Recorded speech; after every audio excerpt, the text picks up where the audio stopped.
And good afternoon, everybody. I'm Ellen Nowak, a commissioner at the Wisconsin Public Service Commission and vice chair of NARUC's Clean Coal and Carbon Capture Subcommittee. I'm excited to bring to you today a great presentation. We're joined with a partnership with the NARUC U.S. Department of Energy Carbon Capture, Utilization, and Storage for today's webinar. And as I mentioned, I'm co-chair with Commissioner Anthony O'Donnell from Montana, and pleased to welcome all of our panelists and all of the visitors to the discussion today on the federal-state collaboration for energy community revitalization. Today's webinar will be recorded with the recording and slides posted on NARUC's website and then emailed to all the attendees next week. Through the partnership, NARUC works closely with members of the Subcommittee on Clean Coal and Carbon Management, and we facilitate opportunities for state public service commissioners and staff to learn about the use of carbon capture and other advanced technologies to improve the performance of the U.S. coal fleet and beneficial use of domestic coal resources. Many commissions and commission staff are well aware of the local impacts of the energy transition. It's certainly happening right here in my state of Wisconsin, and something I talk about at least on a weekly basis, either at the commission or with legislators or folks who represent those areas. Because areas of country that have historically produced coal or the coal-fired power have been hit hardest by the trends of plant closures and declining demand for coal. As utility regulators, however, public service commissioners have varying and generally limited authority to take action to mitigate those economic impacts of the coal retirements. But we are still very much interested in understanding the federal government's efforts to work with state and local leaders to support the energy communities and identifying partnerships, opportunities that can benefit both the consumers and the energy communities. I'd like to thank the DOE Office of Fossil Energy and Carbon Management and the National Energy Technology Lab for their longtime support of NARUC's research and technical assistance on coal and carbon capture issues. Throughout today's discussion, please feel free to enter your questions into the chat box, and we will do our best efforts to get to those at the end of the presentations. We have three speakers with us today: Dr. Brian Anderson, Dr. Briggs White, and Craig Berstati. Dr. Brian Anderson was named Executive Director of the Biden administration's Interagency Working Group on Coal and Power Plant Communities and Economic Revitalization in April of 2021. In that role, he strategically leverages national laboratory resources and his expertise to help ensure that swift shift to the clean energy economy still ensures some good paying jobs, spurs economic revitalization, remediates environmental degradation, and supports energy workers in the coal, gas, and power plant communities. He led the development of the working group's initial report that included the recommendations to catalyze robust economic activity and support workers in America's energy sector. Dr. Briggs White serves as Deputy Executive Director of the Interagency Working Group, and in his role, he works hand in hand with 11 federal agency members of the working group to advance its mission. Prior to being appointed as Deputy Executive Director, he was central to a multi-agency effort to prepare the initial report, which described existing mechanisms and provided recommendations for future actions that could again support and revitalize economies of energy communities. And last, Craig Berstati serves as the U.S. Economic Development Administration's Deputy Assistant Secretary for Regional Affairs. That's a mouthful, Craig. He's responsible for the implementation, growth, and evaluation of the EDA's economic development programs and policies. This work brings together the tools and expertise across EDA's 6 regional offices, national program teams, and performance division to create more robust and resilient regional economies across America. So we are going to have the presenters discuss. I think we have 1 or 2 slides. And then after each of them have presentations, we will have time for questions. So please, again, enter them throughout the chat. And again, thank you all for taking the time, both our speakers and the folks in the audience, to listen to what I think it's certainly, again, in my state, a very important issue and across America. So I'm going to go in the order that I introduced you all. So Dr. Anderson, please take it away. Well, and thank you so much, and thanks to NARUC for having us. in this conversation, as part of the introduction, I'm the director of the National Energy Technology Laboratory in the Office of Fossil Energy and Carbon Management in the Department of Energy, and many from NARUC have engaged with NETL and DOE, Office of Fossil Energy and Carbon Management, over the years, and are great partners with us on everything from carbon capture, utilization, and storage, CCUS, on the development of new technologies for higher efficiency and lower emissions technologies. This interagency working group so that conversation is one that has been ongoing for decades, and in fact, and love to engage in deep conversation around the opportunities in CCUS. And I think probably when we get to the Q&A, we'll dive a little deeper into that. But as mentioned, the Interagency Working Group on Coal and Power Plant Communities and Economic Revitalization was stood up earlier this year by the administration, and in the executive order, it was tasked to the Department of Energy to house and implement this Interagency Working Group. And so also, I know in the attendees are a couple Department of Energy colleagues, including but not limited to Kate Gordon, who's a senior advisor in Secretary Granholm's office and real experienced leader in community-based economic development.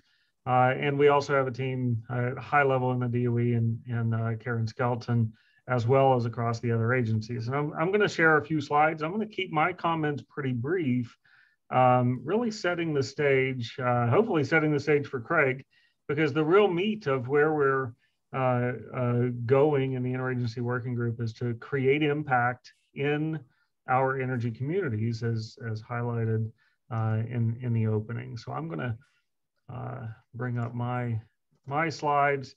And again, hold me to it. I want to be brief about this because there's a lot more to be had in the discussion than in the prepared slides. But our focus is in how we can empower workers by and through revitalizing energy communities around the country, with the full understanding and knowledge that not all communities are the same. In fact, all communities across the country, the energy communities, they have their own unique characteristics. And so we've designed the IWG to specifically capitalize on communities' inherent assets, the workers in the communities, the natural resources, and the existing infrastructure. And so how we can tailor what the economic future looks like based on communities' own desire. So I mentioned it was stood up by executive order. It was in fact, the executive order 14008 is the executive order on tackling the climate crisis domestically and abroad. It was a top line agenda item for the administration. And in that executive order signed the first week of this administration, the acknowledgement in Section 218 that energy communities around the country have built our nation's economy, and the energy workers in those communities shall not be left behind. And so there was a task in that executive order for 60-day initial reports with recommendations of how we can catalyze robust economic activity, support energy workers, identify the existing authorities in the federal government, convene these 11 federal agencies together, and identify what funding is available at the onset. So the IWG consists of the Department of Treasury, Interior, Department of Ag, Commerce, Labor, Health and Human Services, Transportation, the Department of Energy, Education, EPA, the Executive Office of the President, including Office of Management Budget, the Appalachian Regional Commission. And it's been a great partnership with all of these federal agencies, but certainly, with Craig representing here, the Department of Commerce, our partnership with Commerce, and really their leadership that they've shown in putting out specific set-asides for coal communities is really to be applauded. And so the coal communities are not limited to the 25 energy communities that were identified as priorities in the initial report. These 25 priority energy communities came out of statistical analysis around the Bureau of Labor Statistics, impact of coal and coal power plants. And these were identified as the communities that that were potentially most at risk, immediately challenged. There's a lot more forthcoming analyses, everything from tax revenues, the tax impacts to schools and businesses and local town community budgets themselves to be had. But the priority communities were for us to prioritize getting on the ground, boots on the ground, listening to stakeholders in communities, listening to community members. And so far we've done, I think, 96 or so different engagements with energy communities around the country that are in these 25 priority lists and others, and stakeholders that have a national scale for us to listen to what needs to be done by the federal government. And so these have come through some recent public events with technical workshops in partnership with EDA, stakeholder event last week with the Appalachian Regional Commission. And the approach is really for us to partner with a non-federal organization with boots on the ground and other federal agencies, so we can hear from stakeholders as well as getting out information that's needed to be able to tap into the investments. And I know Craig will mention the EDA opportunity. It's one of a large swath of investments that we identified in the initial report that includes up to 60 different federal authorities for authorized funding, and the potential of about $38 billion in funding that can be, and as part of our mandate in the Interagency Working Group, to coordinate across the agencies, to catalyze those investments to be able to revitalize energy communities' economies, diversifying the economies, and create targeted investments that span the scope of the needs of energy communities around the country. If we look at the communities that are highlighted by the priority communities, it is certainly very true. The communities in North Dakota are different from those in West Virginia and the Illinois Basin, and then in the tribal communities in Northern Arizona. And it is really about tapping into the needs of those individual communities through stakeholder engagement that we can effectively target these investments where they need to go. And so we want to stay engaged. You can follow us on our website and Twitter and LinkedIn. And it really is about trying to get all the voices heard, because as part of our priority work streams in the Interagency Work Group, there's investments. Certainly it's getting funds that are necessary into the communities, having deep stakeholder engagement so that we can make sure that we're targeting the right types of investments, as well as meeting communities where they are. And it's about integration across not only the federal government, but creating capacity building in communities where those communities that are in deepest need of economic revitalization often don't have the capacity to write 11 grants to 11 different federal agencies. So as we are targeting our integration on the federal side, is to create the one-stop shop, a clearinghouse, if you may, for communities, community leaders, economic developers that are in our coal and energy communities around the country, to be able to come to one place and find the types of resources they need. And for us to to lower the barrier to engagement, to the proposals from communities, lower that barrier seen by the potential of putting together a comprehensive economic revitalization proposal that might have touch points in Department of Labor, Department of Education, Interior, Transportation, certainly Commerce, Department of Ag, and Department of Energy. As somebody who in my past had written a lot of proposals to the federal government, the list I just named would be pretty daunting. And so it is inherent on us to be able to create integration across the federal government.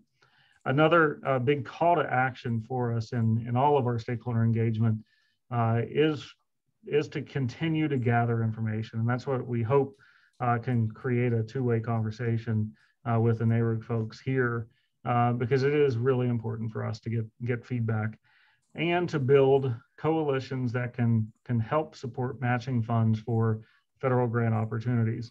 So building coalitions that cross state boundaries, that move in and out of our energy communities that need need the economic development assistance, as well as playing matchmaker to the matching fund opportunities. And so with that, I'm going to leave it here with this very broad overview of the efforts of the Interagency Working Group, because the real work is done not just in the IWG, not in the integration part, but by each of our individual federal agencies that are involved. We have a program that we just spearheaded and announced last week in the Department of Energy called LEAP. And this is specifically to provide up to $16 million of technical assistance to communities who are working on their pathway for a cleaner energy future. So we're targeting, somewhere on the order of 20 to 30 communities around the country that can receive this technical assistance under the DOE program. And certainly our partners at EDA have a great opportunity that I'm not going to steal Craig's thunder on if you haven't heard about it yet. But it's a tremendous opportunity to put so many different efforts across the whole federal government as a really whole federal government effort. And thanks, Greg, for putting the LEAP link in the chat. But it is truly exciting for us to be able to focus across all the agencies and examine the various pathways for communities to participate in and revitalize the economies through economic diversification during our energy transition that we know we're going to see. Ellen, thank you so much. Thank you, Brian. We're going to take it right next. Briggs, why don't you take us down the next path? Well, Brian covered everything for us, so I'm just here to help. So we're going to go to Craig next. Okay. All right. Craig, floor is yours. Thanks, Commissioner Nowak. Good afternoon, everyone. Real pleased to be here. I have the privilege to hopefully introduce you all to some wonderful EDA programming and resources. If you have heard about this already, I will clarify or caveat with that this is going to be very similar to some of the presentations that we've provided already.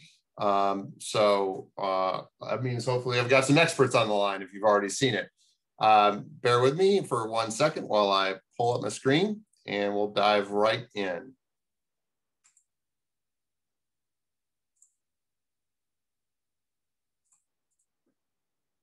All right, so EDA, happy birthday to us. I think we're 56 years young. As of about 3 weeks ago, we have been supporting the federal economic development agenda since our inception. And we do that through the support of economic competitiveness and helping communities invest in the industries, the talents, and the infrastructure of the future that will lead them into the next decade or decades of economic growth and competitiveness. It is very much a bottom-up approach for us. And ultimately, we hope that the programs, the infrastructure, and those resources that we invest in enable communities to become more resilient and more agile. So that's moving away from the dependence of one industry or one employer to increased diversification in employers and industries and talent pools and so much more.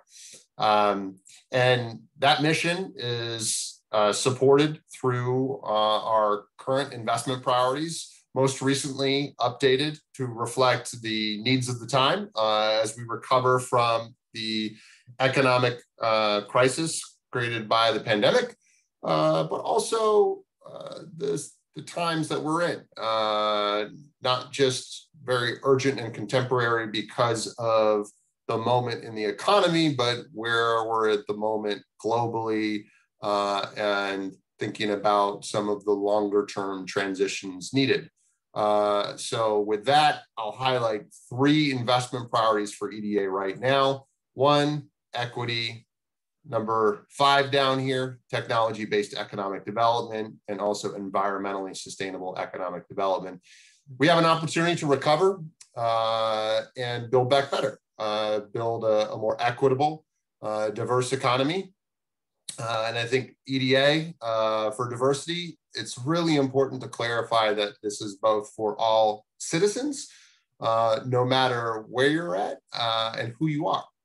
So what I mean by that is both demographic and geographic. We want to make sure that we're rebuilding here. We're thinking about rural to urban inclusion and building more competitive, resilient supply chains, for example.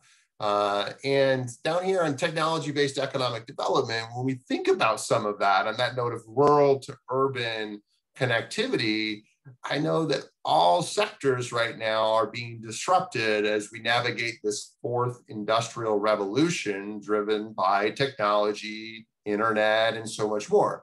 That includes our manufacturing and agriculture sectors that are often robust employers in rural economies.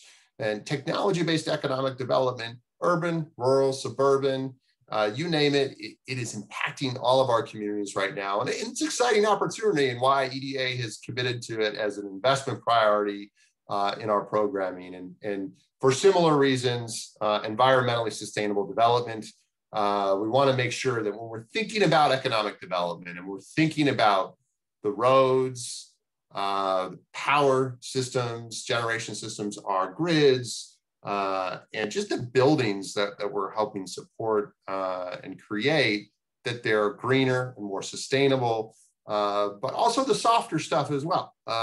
EDA has long been supporting entrepreneurship, technology commercialization as a tool to create businesses, create jobs, and scale those businesses, and thus scale those jobs opportunities. And we could do that through investing in clean technology and other environmentally sustainable development, innovation through entrepreneurship and technology commercialization. So many of these others, I hope, might resonate with you as well. And if you're doing economic development in any of these areas, the next question or area of focus I'd ask folks to take a look at is, who does EDA do business with? Well, unlike the Small Business Administration or Treasury in some cases, we fall into what I would describe as a more common category of federal funders, in that we aren't able to fund for-profit businesses or individuals, and we do the majority of our work, nearly 99% of it, through intermediary organizations, such as state, local governments, or subdivisions, nonprofits, 501c3s, institutes of higher education, both small and large, whether it's a statewide university system to a community college, or an HBCU somewhere in the Southeast, for example. Our Native Americans and indigenous communities, these sovereign nations are critical, longstanding partners of ours. And also an important category for EDA is federally recognized economic development districts and district organizations. So once again, intermediary organizations, teams, experts, professionals that are working to serve an entire community, a local regional economy, if you will. All right, so that's EDA in a nutshell. And through the American Rescue Plan, we were very pleased and humbled to receive a tremendous amount of resources to steward and invest on the behalf of the American public. And it's a $3 billion commitment. And through this commitment, we hope to and aim to achieve more equitable economic recovery, more diverse regional prosperity.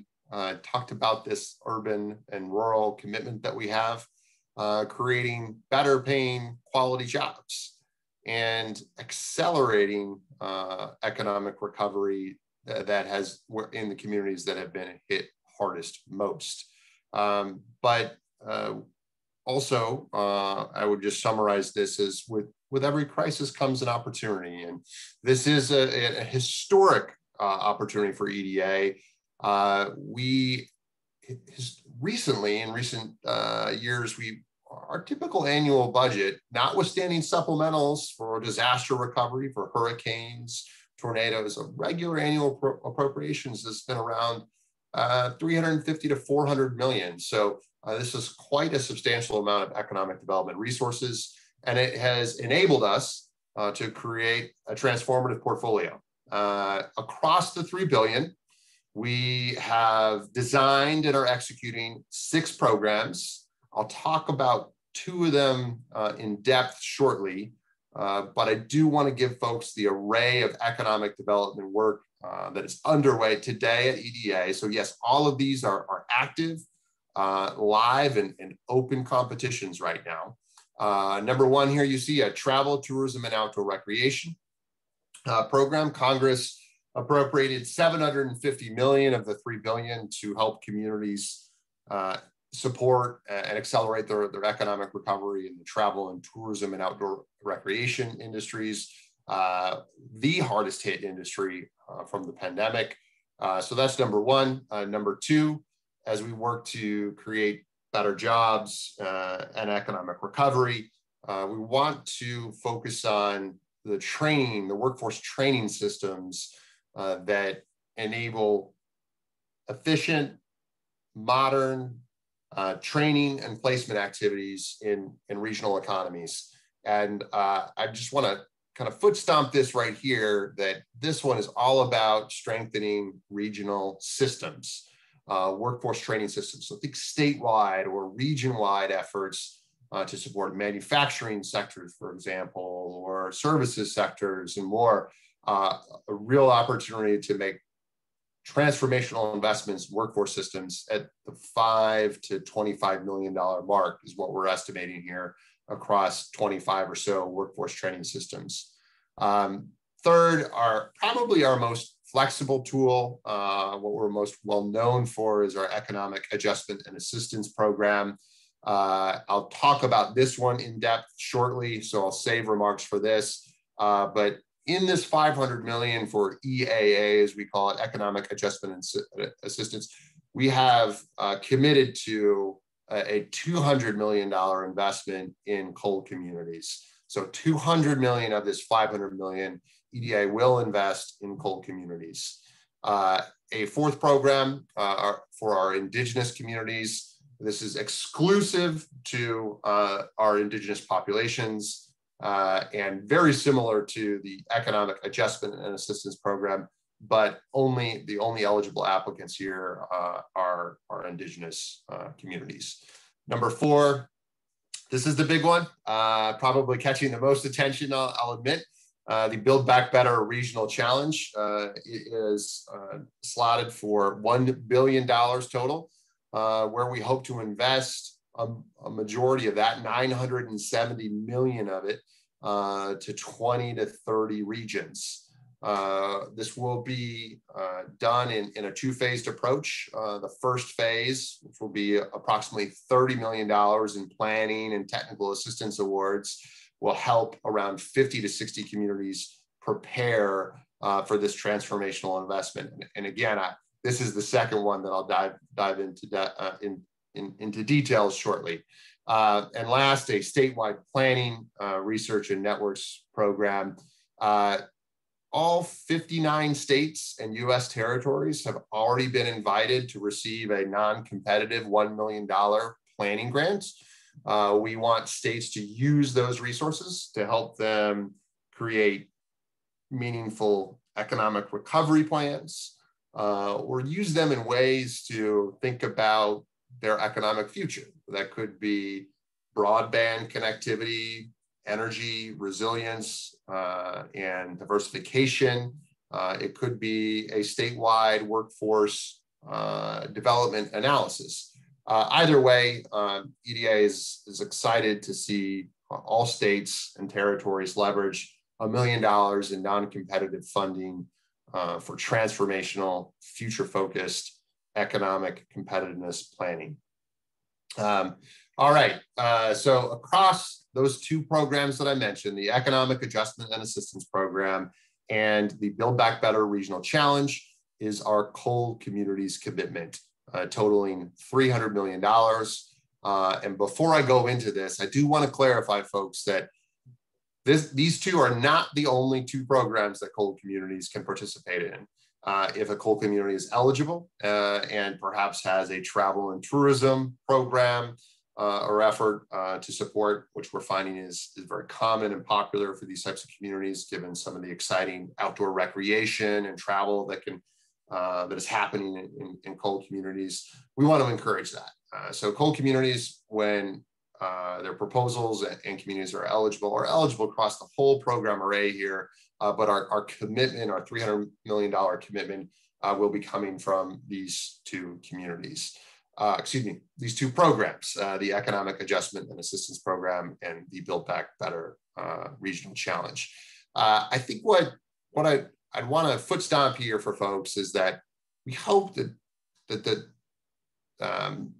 flexibility and the diversity of the programming here helps meet our community's needs where they're at. So that means if you're just beginning to navigate your economic development plans, you're just starting to develop new strategies, perhaps you're starting to see a revitalization or renaissance of entrepreneurship and a new industry, a new sector, but you want to do some more planning and strategizing behind that.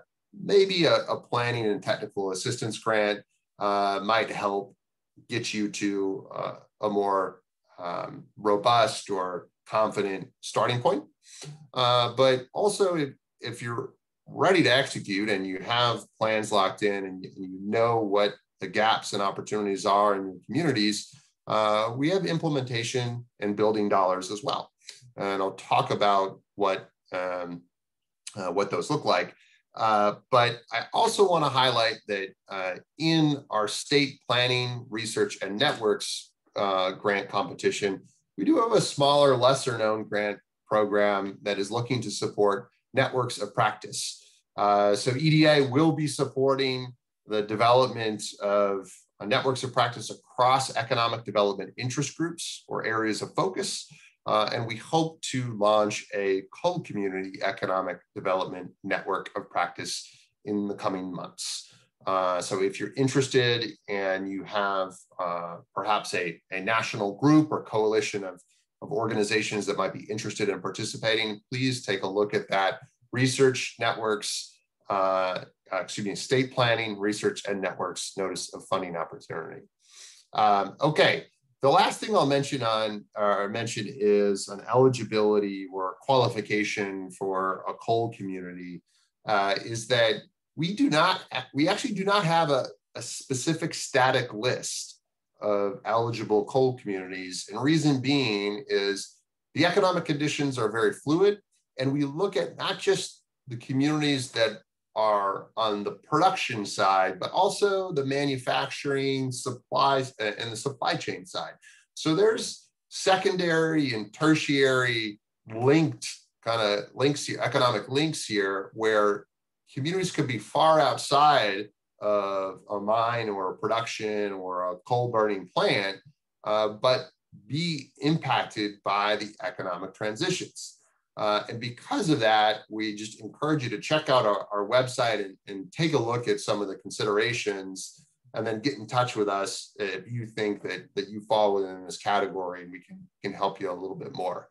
I think that's just a testament to EDA's flexibility and hopefully relatability to the economic conditions on the ground. Okay, so the Economic Adjustment and Assistance Program, or $500 million. I mentioned this earlier as one of our most well-known or favorite programs. It's a program of ours we've been doing for many decades now, and it really can support a wide range of economic development programming. In the middle here, you see right there a wide range of technical planning, workforce development, entrepreneurship, public works, infrastructure projects. I sometimes say we can help you get through the continuum of economic development work. I briefly shared earlier where perhaps you're in the earlier stages where you have some ideas, but you need to do a little bit more of the blocking and tackling. So you might need some technical assistance and planning resources to bring in experts, do some research and evaluation on the ground. What are the conditions? Where are the jobs? What momentum do you have? And perhaps that could give you the insights you need to make a sound, confident investment in a new workforce development program. For example, maybe your economy is transitioning from one industry, maybe it's manufacturing into advanced manufacturing or agriculture technology, and there's an opportunity to invest in workforce training facilities, the buildings or the programming that can help support that type of growth.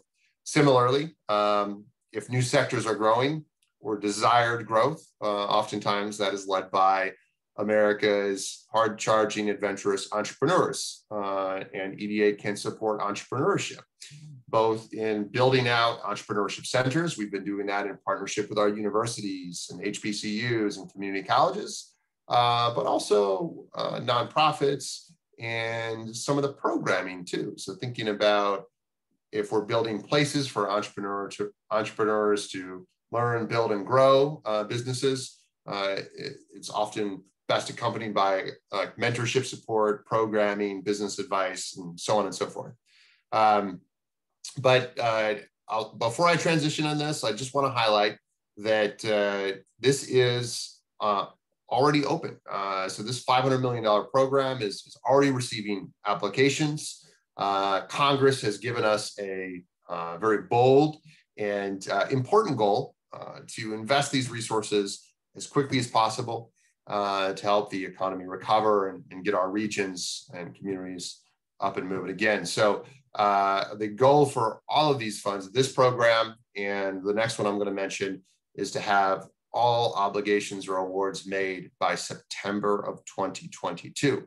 So that means we need, not only does EDA need to get to work, we need our communities and our community leaders to get to work as well. So if this resonates with you, I would just encourage you to check out our website and get more familiar with this program. You'll probably hear me on a couple of webinar recordings and plenty of other resources describing this program, example projects, and what you could do with economic adjustment and assistance resources.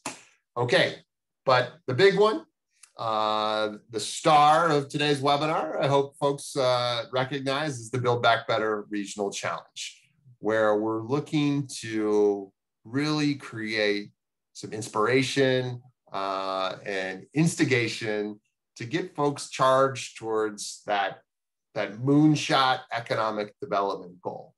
That's what this program is about.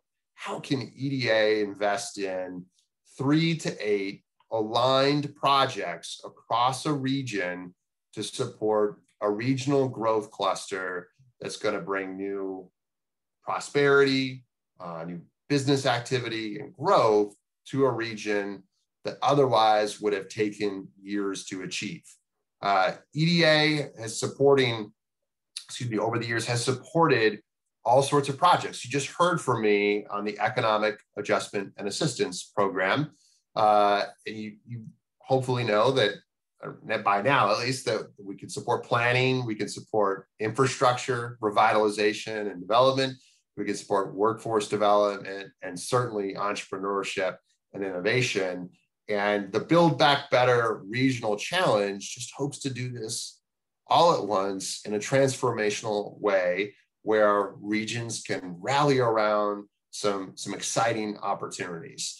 For today's sake, I will just share a very generic example of a manufacturing cluster, and perhaps your region that has developed a great strength and competency in advanced manufacturing because of your workforce, because of your geography, and in some cases, the actual natural goods, the natural assets of the region. And you see an opportunity to strengthen that manufacturing cluster to make it more nationally competitive, or perhaps even globally competitive. And that is through some strategic planning that could bring different partners together across the region, such as a university, a city, maybe even a rural or another industrial town, to work as one. And if there's an opportunity, a successful opportunity to increase the capacity and collaboration in that region, that might lead to the need or the demand for some improved infrastructure, where more communities, more cities and locations are collaborating to support a cluster. Maybe there is an opportunity to invest in an industrial park or research park or some roads, places, infrastructure that are going to bring people together to foster that collaboration, that connectivity, and increase the rate of business formation or business growth, I should say. And if businesses are growing, if we've got a more competitive industry sector, that might mean there's a greater demand for workforce. And EDA could complement the planning and infrastructure investments with a theoretical workforce training or workforce development center, whether we could help build it or help support the management and operations of programming, such as the staff, personnel, overhead. And if you've got the place for businesses to grow, and if you've got the workforce to help grow those businesses, that might mean you've created the conditions for new businesses to start and form. And that's where entrepreneurship can come into play. And it's not always in this nice linear fashion. It might happen with entrepreneurship first and infrastructure second. And while I'll emphasize this is, of course, conceptual and a very generic example, but we see combinations of these types of projects with huge potential in this program. And before I transition to the next slide and like how we're going to do this, I'll say that there is no magic combination. Every region is different. Every region has different conditions, different needs, and different assets. So within these 3 to 8 projects per regional growth cluster, I want to encourage you all to think about what would be most catalytic for your community, what types of projects, what types of resources, and start from there. But unfortunately, you don't have too much time if you're just starting. I will say that our first major deadline to this program is fast approaching, just a little less than 1 month away now, in October 19th, where we're seeking concept proposals from regions that identify the direction and the types of projects that they're looking to submit, and along with a variety of other information. And this is an important part of the process because with these concept proposals, we will be selecting 50 to 60 regions sometime in December to receive technical assistance grants. And these grants will not only help communities prepare and finalize proposals and strategies for phase 2 submissions for the Build Back Better Regional Challenge, but also should be seen as technical assistance grants to support the operations, the maturation, and growth of the cluster, the regional growth cluster itself. So no matter the outcome of a phase 2 proposal, we hope that 50 to 60 regions from this competition walk away with significant real coordination and collaboration infrastructure to move their economies forward. So up to $500,000 per region, that could pay for a couple staff to do the coordination, the planning, and the investment to smartly, intentionally move a regional economy forward. And I also want to say that please think about this as a tool to coordinate outside of normal county, state, or municipal boundaries. So where budget resources and perhaps even political priorities inhibit collaboration across certain artificial or invisible boundaries, this is an opportunity to use technical assistance resources to build multi-county, perhaps even multi-state regional collaboration efforts that would be hard to support otherwise. So at the bottom of this funnel, I hope you've seen this already, but at the end of the day, we're looking to invest some serious resources per region, probably somewhere between 25 million to 75 million per recipient of these awards. And in some cases, we do anticipate a few of them upwards of 100 million, depending on the cost and the needs of their region. But overall, I don't want to commit to a specific average, but I do hope you see that there's quite an amount of resources here that we're looking to commit. And we hope at this level, the size of these investments, folks can really get started and encourage some new collaboration and action on the ground that otherwise would be hard to rally around. So there are plenty of resources already on our website. And you can go to eda.gov/ARPA. We've got deep dives on both of those programs, including the other 4 programs that I briefly mentioned as well. All are recorded. There's been a bunch of informational webinars that are recorded, readily available. And also we have plenty of customer support documents like frequently asked questions, decks like these and more that you can use to get more familiar with our programming. And if you haven't connected or don't know who your economic development district is, your local district, these are not partners, they are not staff or personnel of EDA, but they are longstanding partners for us, our districts. These are folks that are doing the blocking and tackling of economic development work on the ground in the community. They know EDA well, they know economic development well. So I'd really encourage you to get to know your district if you don't already. And last but not least, once you've gotten familiar with EDA and our programming and have some specific questions, don't hesitate to reach out to your economic development representative. Now, these are EDA team members. We have at least one staff member dedicated to every state and territory. In our larger states, we have multiple staff members. And they're on call and ready to support and collaborate with you once you have some questions. And I respectfully ask that you, given the interest and the demand right now for EDA's support and the economic times, they are very busy. So the more you can familiarize yourself with the resources we have online and prepare specific questions for them to engage on, the easier it will be for us all. So with that, I think we've got a couple minutes for questions. That's it from me. So I'd open it up to either Ellen or Brian and Briggs, whoever wants to help MC this, and we can dive into the Q&A. Thank you, Craig, and Brian as well. What an initiative. It's huge. Try to, the breadth of it is, it's hard to get your head around sometimes how much is out there.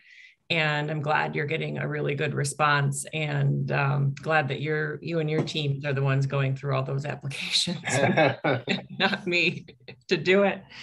But I don't know if there's a question in the chat. I'm going to start out with a couple I had of my own. But again, if people have questions, go ahead and throw them in the chat. I'm going to start with one, and I think we do have one from Commissioner Throne. So Kira will throw that out after this one.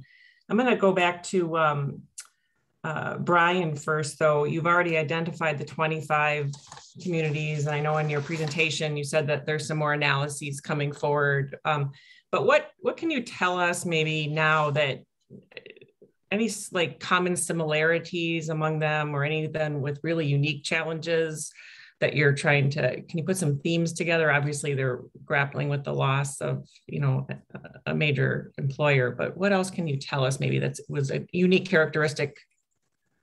Yeah, great. Well, that's great. And then continue to caveat the 25 communities, just like Craig said, it's not an instance of if the community is not on that priority list, you're not eligible. That's not the case at all. This is, us trying to make sure we get to the hardest impacted communities early and often.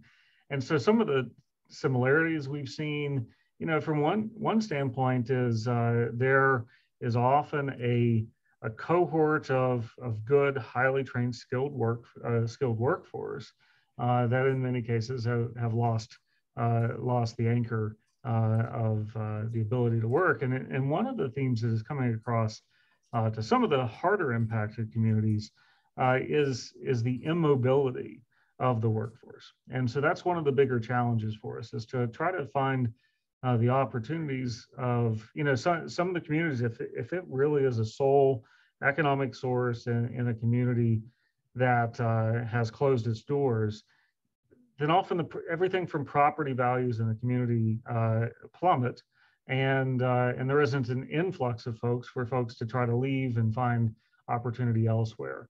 And so that's where there is a tremendous desire that exists in just almost every community we see, is that strong sense of the community itself, and that we need to build there as opposed to building somewhere else where folks can move to. And so that's really one of the common themes. But then when it comes to putting economic revitalization plans to action, it comes down to a lot of varying sets and subsets of existing assets, be it, in some communities, broadband or the lack thereof comes right to the surface. And so just, in particular, we were in virtually in the Hopi and Navajo Nation communities in northern Arizona just last week, or maybe it was week before last. And no, actually, I think it was last week. And because of the lack of broadband, most of the folks are in on the phone. And so the types of events that we have on Zoom in some communities, that is not readily accessible. And so it's the combination of trying to leverage the existing assets, build the economic diversity where folks are, leveraging those existing assets, which in many cases are the people, the hard workers in communities, which is why there's such a strong focus on the energy worker themselves.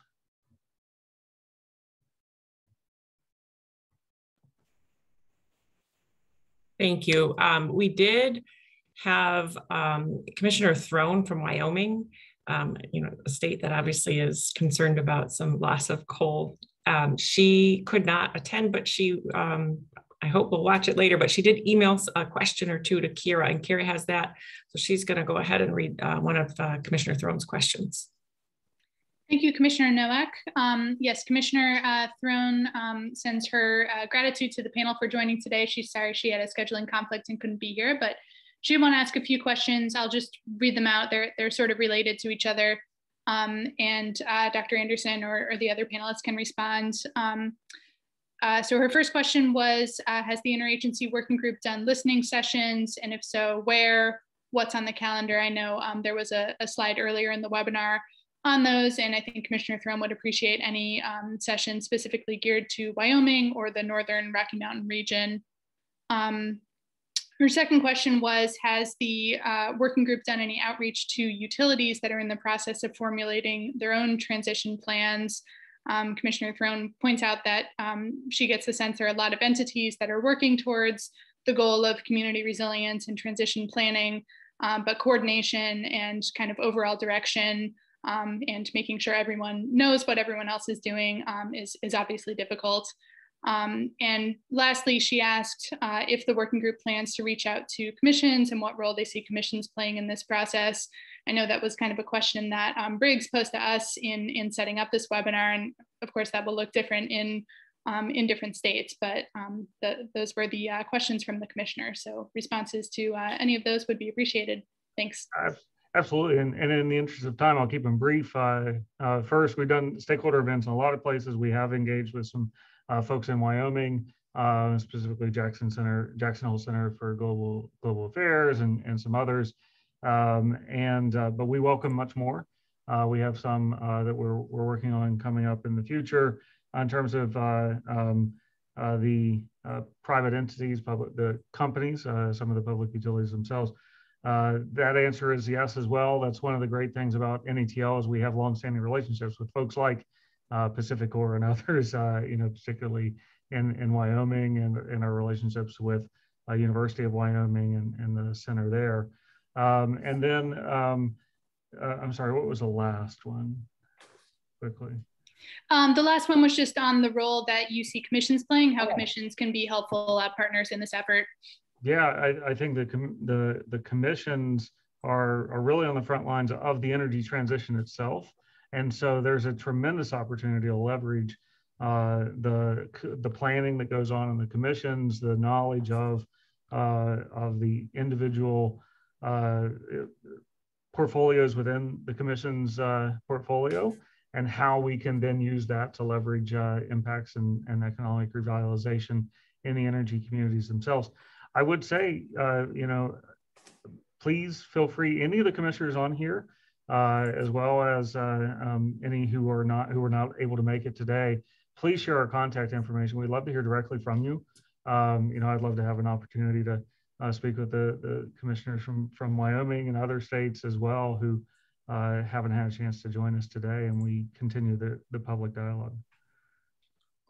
I like that, because so many times all I feel like I do is give bad news and deliver bad news, whether it's in our formal meetings or when I go out and talk with someone. So through both of your presentations, I have I have already shared some information with some folks, and I feel like at least I have a resource for them to turn to and more research that they can do on it. So it's incredibly helpful for me. And we are out of time. You guys have provided so much information. I almost am thinking we might want to continue if we have time. My dog discussion in DC when we're out for our annual meeting. So I just want to close with thanking you, Brian, Briggs, and Craig, for your time, and also the DOE office. My dog wants to thank you too, of fossil energy and carbon management. And it's UPS time. Again, in the chat, the working group, that was the report, was put in the chat. So go ahead and download that.